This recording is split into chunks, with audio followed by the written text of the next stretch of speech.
Howdy, I'm Bill Watterson. I play Jim Peyton in Lost Planet 3. Jim was a great fit for me from the very first monologue that we all auditioned for.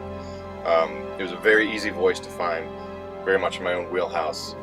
He's a guy who's away from his family. He can't make the living he wants to make at home and he has to leave. Motion capture acting is very different than film acting in some ways, and in some ways it's people make a big deal out of it, and it's actually not that different. If you think of the mocap outfit just as your costume, you know, we're in space and we look like we're wearing spacesuits. It's just fun. It's fun when you zip it up and you put the Velcro on, you're like, yes! It's like a soldier suiting up for battle. I call it the Cockpit Express. You just clip in, give the line a tug, and shoot!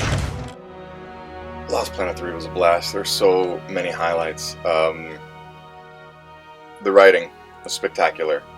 And the writers and the directors, Matt and Jake and everybody we got to work with, there was so much camaraderie on set. Everybody really believed in what they were doing.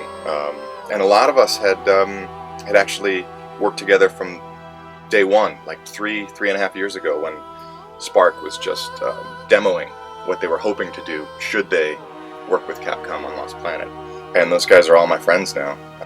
In particular, the characters where chemistry was a big part of the performance. Obviously Jim and Gail have this great big brother, little brother relationship.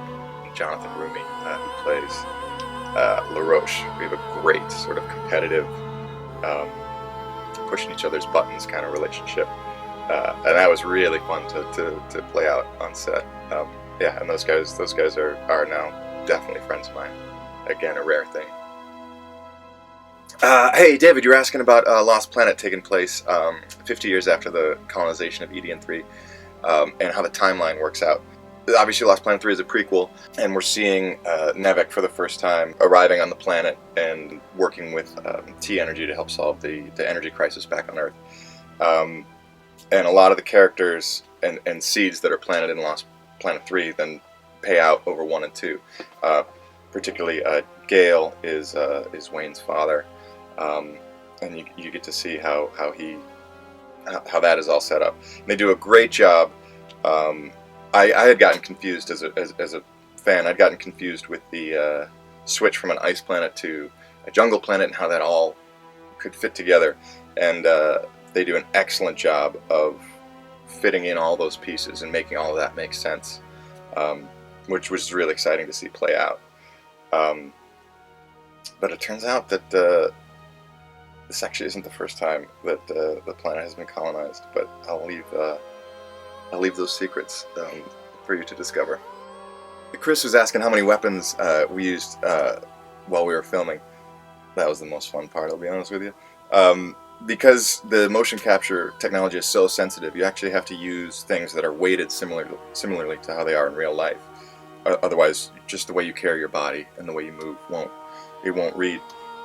So they had a whole cache of weapons on set, fully weighted weapons that are also marked with reflective dots, the way your body is, for the camera's sensors to pick them up.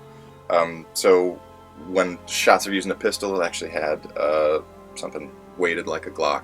And in fact, there's one of my proudest moments.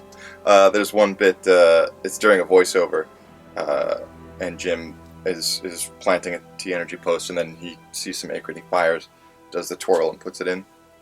My idea. And I did it. I nailed it. Twirled, put it in. Thanks for having me, guys. I hope you're looking forward to the game. It drops August 27th in the States and August 30th in Europe and Australia. Can't wait to hear what you guys think.